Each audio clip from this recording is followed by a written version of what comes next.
talked a lot about like the goofy side of Jack, which was definitely a big part of Jack, and I'm sure you'll hear a lot more of those stories throughout the rest of this video.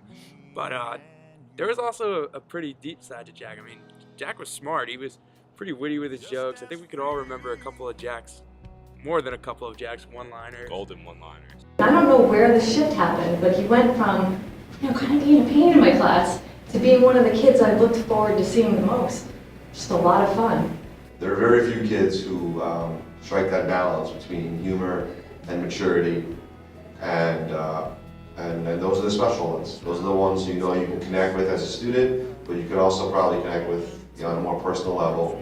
And Jack was certainly that type of kid. And I must have eaten a protein bar or something in front of him at some point, because for about 2 years, whenever he would see me, he would just yell "Capiello, protein," and flex. I don't know what that was about really, but it humored me. And I think as it went on, like it was sort of one of those jokes that got more funny and more absurd the more he did it, and other people would see him do it and not know. And I think at some point, neither of us knew why he was doing it, but it was just funny.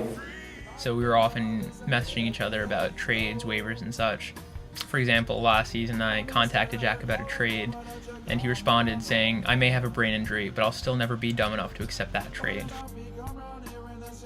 The last time I saw him, he was telling me how in love with life he was, and how he just was so happy and so